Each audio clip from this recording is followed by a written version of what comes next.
In this episode, a bunch of Subarus possibly catching fire. Maybe some new stealth bombing McLarens? You never know. And Tesla lets you play some video games now. Welcome to episode 152 of the We Are Auto Show. What's up, Derek? Mr. Michael Rowell, today it was cold in Florida. Yes, we had to wear a sweater for the morning time. I went into the office this morning and it was like 63 degrees because the window was open. Disaster. Things are much colder. It'd be good weather to do your, your mining, right? Ooh, yeah. It's very cool for all that, right? Right. See, I'm thinking of it. But more importantly with the weather, did you see what our forecast has in store for us? Apparently it's supposed to be very cold on Christmas Eve, right? Possibly even more than that. What might that be? There is a hint, a small chance that Florida could have a white Christmas. Some flurries on Christmas. Okay, I'm not 9 years old, but that would be straight up magical. I did hear there could be some moisture off the Gulf of Mexico that could give us snow. Florida could have a white Christmas. Now, it wouldn't be accumulation. White, it wouldn't be accumulation. It would be nothing but like that. But it could be a white thing falling from the sky on Christmas. And I'm pretty sure that's how all Disney movies start.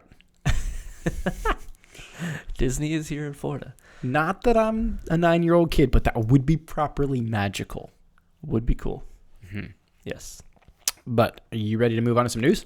Let's talk about some auto news, not racing news. Yeah, not racing news. We'll get to that next episode. Yeah. But for now, we do have some auto news, starting with Subaru. And it has to do with a recall about the very opposite of snow, which would be fire. Okay. Yeah, so apparently, Subaru is recalling a whole boatload of their Ascent SUVs. Ruh-roh. And that's actually, they're recalling 271,000 of them. So over 270 of them. 270,000 of them. Probably all of them. That'd be all of them, yes. Okay. Yes. So apparently, if you have a Subaru Ascent, you may be in for some spontaneous combustion. Why might that be? Apparently, there's something, and I'm going to steal a quote here, that according to Subaru, the issue stems from a ground bolt that secures the ground terminal of the positive temperature coefficient heater being improperly fastened during production.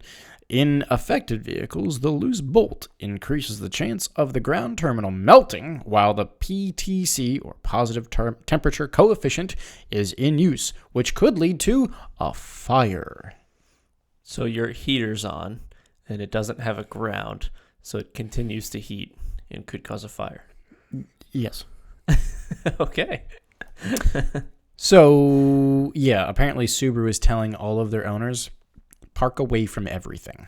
You know, this is kind of real inconvenient time for your heater potentially catching your car on fire. Correct. Especially since in Florida, it's actually kind of chilly, and the rest of the country is getting snow. It's very cold in the rest of the country. This would be the most inopportune time for your Subaru Ascent to catch fire. Now, I wonder if this is as simple as go get a screwdriver, make sure the bolt is tight. I think it is because you get fixed, and they check it and make sure it's not loose. They get their screwdriver and ratchet and just go click, click, click. Done. Recall finish. Yeah, pretty well. But okay. Apparently, it's only 0.6%, so 0.6% of the recalled vehicles require ground and connector replacement. So only a little over 0.5% of all of the recalled vehicles seem to really have the problem. Does not seem very dangerous. No. I'm going to say if I have a Subaru Ascent and it's chilly, I'm going to use the heater. Yes. Worst case, go get a ratchet, figure out where that ground bolt is, just tighten it. You'll be fine. Yeah. But it's a lot of Ascents that are getting recalled. Yeah, that tends to happen, though. I'm sure that bolt in that connector was used across nearly all Subarus. Yes. Why would you re-engineer it? Well, because you like to make things complicated. Well, yeah, but I mean across different... Yes. Yeah. I know. I'm just playing devil's advocate here. Apparently, if you have a Subaru, take it to the dealer and have them tighten the bolt so that your car doesn't catch fire. Sound good? Great. All right. Let's move on because Okay. that's quite boring. It is. You want to move on to something not boring? Sure. You ever heard of a company called Mclaren? I have. You ever heard of a company called Lockheed Martin? An aerospace company? Yes. Yeah. So apparently, Mclaren is going to partner with Lockheed Martin's Skunk Works on some tech to go into road cars. Not just Lockheed Martin, but the Skunk Works arm. Yeah. Okay. And the Skunk Works is the department of Lockheed Martin that was really, really well known for some of the projects like the SR-71 Blackbird and the U-2. Mm-hmm. And those, for those of us that aren't also a bit of an AV geek, those are very famous aeroplanes. Yes, they are. Mm-hmm. Did you happen to hear the 3 F-35s that were flying over yesterday? I did not. Oh, you couldn't miss them if you were here. I wasn't in Bradenton, though. So I probably had missed these it. headphones on, the ones that canceled the noise, Mm-hmm. and I could hear it through them. Yes. It's such a... it's funny. The sound of a fighter jet going by is so different than the sound of any other plane. It is immense. It is like ripping paper. Yes. Like, it just... Oh, God. It just... They're tearing a hole in space and time. And they're still 20,000 feet above you, but it sounds like they're right next door. Mm-hmm. You ever seen them take off? Well, maybe not an F-35, but a fighter jet in like full burner? Yes. It's terrifying. It is amazing. Yes. Like, it is amazing. It's similar-esque to watching the start of a race, Mm-hmm. where you get that thunderous roar, chaos. You can feel it in your chest, that kind of thing. Yeah, it like shakes all of your central nervous system and just Right. like, oh. But it's awesome. It is awesome. Well, apparently, Lockheed Martin Skunk Works is partnering with McLaren to make road cars much more exciting, I suppose. Can they put the F-35 jet on the back of a McLaren? No. Dang it. I know. Sorry. Or even better, can they fit in a McLaren with the same VTOL or vertical takeoff or landing technology and performance that an F-35 has? That would be cool. That would be Right? flying cars. It's what we needed. It would in the literally be 2000s. flying cars. Imagine at Cars and Coffee, a McLaren Artura just like... No, I couldn't. That'd be insane. Would be awesome. But that's not what they're doing. No. Do we have any insight? A little bit. I'm going to steal some information here. Apparently, McLaren is calling this pairing a technology collaboration. But apparently, all the details and all the deets are indicating that it's going to be mostly about exploring potential applications of existing Skunk Works software. Software. Yeah, so it's up your alley. Software. Mm-hmm. When I think of Lockheed Martin Skunk Works, I don't think of software. Me neither. You think of hardware. I think of spying on Russians. Stealth planes, stealth bombers, aerospace, that kind of stuff. Mm-hmm. I don't think of software. No. I wonder, this is either a brilliant marketing play or they're about to completely goof all this up. I don't know. So the next little blurb I see is that apparently, given the nature of this whole McLaren-Lockheed pairing, it's more likely that the partnership will be more about just optimizing the process of developing and maintaining cars rather than anything that we're going to actually see on like a McLaren. Dang it. I know. Like, this is one of those such a clickbaity things for McLaren press to actually put out. Yeah. Because you think it's gonna have a nuclear bomb in the fuel filler flap door, or like a smog machine that just like smokes people out if you don't want them around you, right? An invisibility cloak. Software. It's about making the cars built more efficiently, from what I'm understanding. That's lame. That's so dumb. That is terrible. It's so dumb. I want my McLaren Artura to fly invisible in radar. I want Hellfire missiles coming out of the doors. Yes. When I'm going down the I want interstate. sidewinders from the mirrors. Perfect. Right? But realistically, if there was a supercar company that was going to do that kind of stuff, which one would it be? Would it be McLaren? No. I'll tell you who I think it would be. Who? Lamborghini. Or Ferrari. It doesn't have enough heritage for Ferrari. Lamborghini is about excess. Yeah. If you get a Lamborghini, it's okay to put a minigun in the front grille. That's the whole point of it. Look at how ridiculous it is. Make it have lasers. Yeah. Make it have all of the things that a fighter jet would have. Koenigsegg? Oh, yeah, I could see that. Yeah, that would work. Or who makes the Zonda? I couldn't see Pagani though. No. It's not it's that's too much flair. Bugatti? No. Too classy. Koenigsegg or Lamborghini. Those are the only two supercar companies that I could see actually having a more consumer-focused partnership with Lockheed Martin Skunk Works. Not just because they want to, streamline engineering and manufacturing. The press release is brilliant, but they're going to goof this up. Because the press release is worded in a way such that the headline is very flashy. Yes. People will read the headline, not read the details like we have here, and dug into it, and they will expect missiles out the side of your McLaren, but you're not going to get that. Yeah, that's what I initially did. I saw the picture of the McLaren Artura with the SR-71 Blackbird in the far back, and then that's the Top Gun Maverick plane. Mm-hmm. And I thought, whoa, I have to know what's going to happen next. Software. And it's literally just software about optimizing the maintaining and developing of their cars. Are you kidding me? Yeah, that's lame. That's super lame. Oh, McLaren, Lockheed, shame on you for the clickbait, because I really wanted this to be something very exciting and Top Gun Maverick-y and spying on North Koreans or something. Or they're setting your expectations very low, and they will come out with the minigun from the Warthog on the front of the next McLaren. Are you claiming that this is some reverse psychology? It might be. It's like the opposite of the opposite. Yeah. Ooh. Set the expectations low. Clickbait headline, expectations low in the article, come out with chaos. I like where your head's at. Maybe in the headlights emit lasers that will just completely make the car in front of you just explode. Like it just like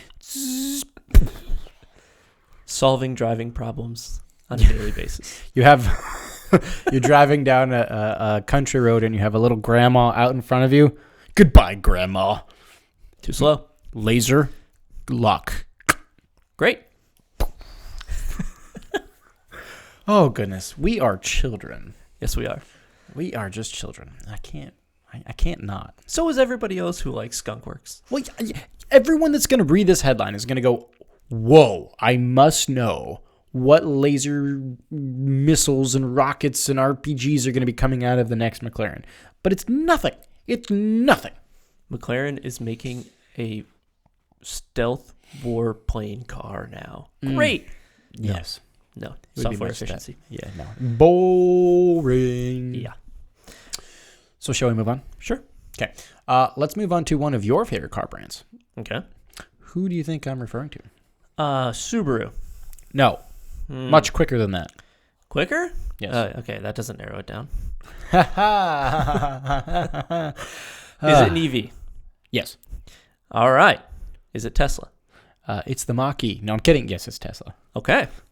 Now we're talking. So, your beloved Tesla, they teased a while ago that they were going to do an update that would let you play video games. Well, the holiday update is here. You can now play any of the Steam video games in your newer Model S's and X's, more specifically the Plaids. Whoa.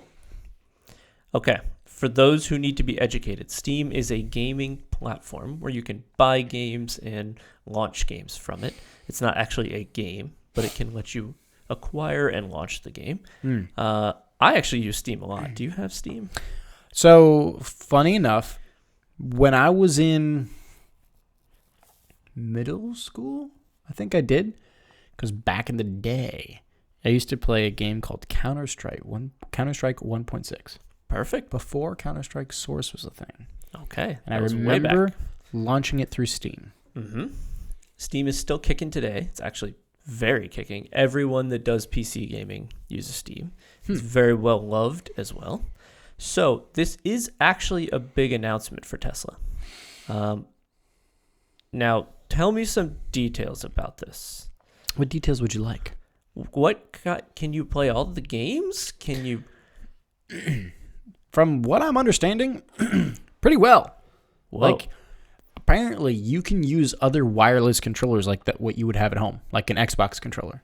Dang. Okay. Like, take your Xbox controller, bring it into your Tesla Plaid, and play many things. Okay. So you can just play Cyberpunk on your Tesla now. According to the article, you can play Cyberpunk, which is apparently supposed to be really hard with graphics. It is. Which I don't know much about graphics cards and all that, but I understand that that's one of the main things that make you like be able to play games and stuff like that. Apparently, you can also play games called The Witcher. You can play, I'm thinking Forza, stuff like that. Right. Okay, so this opens up a world of which you can be charging your car, playing games. If you have an Xbox, if you have a PlayStation controller, you could wirelessly connect it with Bluetooth, and you could play the games you want to play, which is a great concept and a great selling point, to be honest. I like this a lot. Okay. Now, the next question is, and I don't know if you know the answer to this, but could you use the car to play the game? I don't have an answer for that. I don't see that at all in the article. In the article, it mentions the fact that you can play games, the fact that it now also gives you Apple Music, which is kind of a weird thing, and then more light show features, and then one thing that I really don't like, which is a new in-cabin camera view. In-cabin? So is that telling me it's a view of cameras outside or a view of cameras inside? I would assume it's the view of the cameras inside. I know that there are cameras pointing at the driver to make sure that they're alert and the whole self-driving alertness, yada, yada stuff. Interesting. As far as my understanding, this is equivalent to somewhere between a PS4 and PS5 performance-wise. If it can run games like The Witcher and Cyberpunk, which is actually very good performance, to be honest. Is it? I don't know. That's like a pretty top-of-the-line computer. I mean, you're buying a Tesla, so you're putting a lot of money down. But you can't go buy a Mach-E and play Steam games on it. Ford won't allow that. But maybe they just haven't figured out how to put Steam in there. This is one of those Tesla is pushing the boundary type of things that is very good. Yeah. Okay. I don't love it or hate it. You don't play games often. But I see the merit for if you're stuck with the miserable existence of sitting at a charger for 45 minutes. Mm-hmm. What do? Just sit there and watch Karen come out of the grocery store with a gallon of milk? I can tell you that most people, if they're sitting in the car, are probably watching Netflix, because that's an option too on this. Okay. So they're watching TV, in quotes, right? Mm-hmm. But as a gamer myself, I would love to be playing games with friends or doing whatever. And that's where I see the merit of it. Because if I'm sitting there doing nothing, I'd rather play Forza or Call of Duty or whatever. That'd be awesome. Now my next question is, can you use the steering input and the pedal input in Forza? I don't think so. But how awesome would that be? That would be really, really cool. Now, I know that there is a game on Tesla's dashboard where you can use the steering input and the pedal input. Really? I don't know if it will be able to be used in the Steam games, but yes, I know that they have a driving, in very big quotes, sim game where you do use the inputs. And I think that they decouple them with software from the wheels. So when you're turning the wheel, it's not actually turning the wheels itself. I would hope. Right. And when you're pressing the pedals, it's not doing anything. But in theory, how awesome would that be? That could actually be kind of cool. Yeah. Except it's weird looking to the right while you're That would be kind of odd. like your head position, right? Because when I've got a sim at your house, right, I'm looking at the screen right in front of my face, and I'm usually going into a wall somewhere. Mm-hmm. But it feels very natural with the car and the wheel Does. and everything being centered. It would be a bit odd to have it off to the side. I think you could get accustomed to it, but Maybe next what they'll do is they'll take the screen and let it detach and let it twist upwards. or figure out how to project something down from the top across the windshield. I don't know. In the future, I could see a world where you do get in your car and play a racing game and feel very enthralled in the game because the windshield, the mirrors, all that in theory could be projected to be what's in the game. How awesome would that be? Could that actually be a thing? Yeah, why not? Yeah. Crazy. Cool stuff. Dang. Actually, kinda, I don't hate it. Yeah. Now, another question will be, what other manufacturers will start doing this? And will Tesla and Steam allow other manufacturers to do this? As far as my understanding, Tesla's very open to other manufacturers doing stuff. Their patents are publicly available, and they're like always trying to push other people to come into the EV space. But corporate is corporate.